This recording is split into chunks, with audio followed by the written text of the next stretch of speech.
Imagine this. On July 3rd, 2025, I learned about something quite unexpected happening at a place called the Savannah River Site in Aiken, South Carolina. This isn't just any regular place. It's a huge area, over 300 square miles, where the U.S. government used to make parts for nuclear bombs during the Cold War. Today, their main work involves making fuel for nuclear power plants and undertaking a massive effort to clean up old nuclear waste. In fact, it's been an EPA Superfund site since 1989, meaning cleanup has been ongoing for a very long time. On that July day, a worker whose job is to check for radiation, called a radiological control operations specialist, was doing their regular checks. They found a wasp nest. This nest was on a support pole, known as a stanchion, close to a building located next to a large tank, where liquid nuclear waste is stored.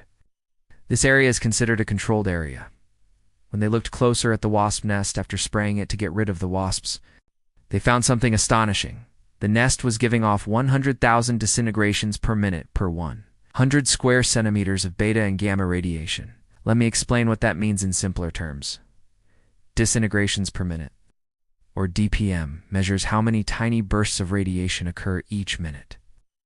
100 square centimeters is roughly the size of a standard sticky note. So this nest was emitting 100,000 tiny bursts of energy every minute from a small area. The beta and gamma radiation refers to specific kinds of radiation, either invisible particles or energy rays.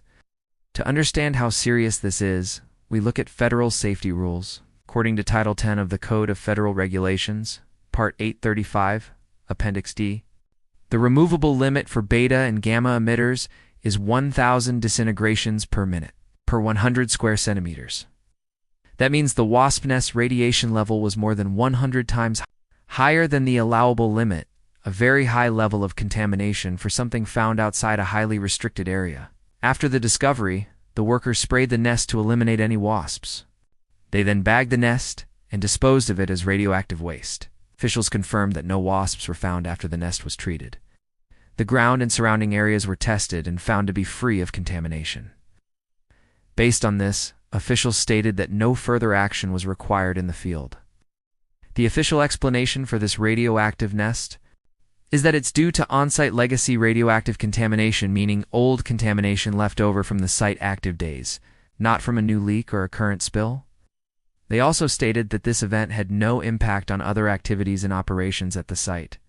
Savannah River Mission Completion, the group that manages the cleanup, explained that the tank farm is deep within the site, and wasps generally do not travel far, just typically only a few hundred yards from their nests. So there is no danger of radioactive wasps flying off-site. They added that any wasps themselves would have much lower levels of radiation than their nest. The delay in reporting the incident was because officials needed time to review similar wildlife contamination events and report this one in a consistent way. However, Savannah River Site Watch, a citizen watchdog group, isn't entirely convinced. Their executive director, Tom Clements, said he was as mad as a hornet because the report did not clearly explain where the radioactive material came from.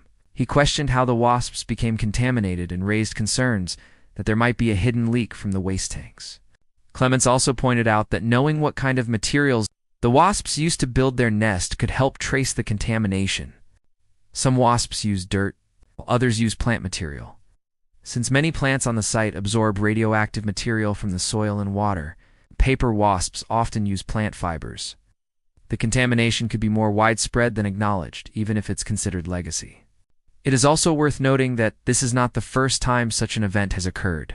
The report itself mentions similar incidents in 2017 and 2021. Interestingly, the Savannah River Site still operates with 43 underground waste tanks, although 8 have been permanently closed. The total amount of liquid nuclear waste has been significantly reduced from 165 million gallons down to about 34 million gallons through a process called evaporation. People are even allowed to hunt deer on the site, but any deer that are taken must be scanned for radiation before hunters are allowed to take them home. So, while officials assure the public that there is no danger, the discovery of this radioactive wasp nest certainly raises some important questions about the long-term safety and thoroughness of cleanup efforts at this historically significant nuclear site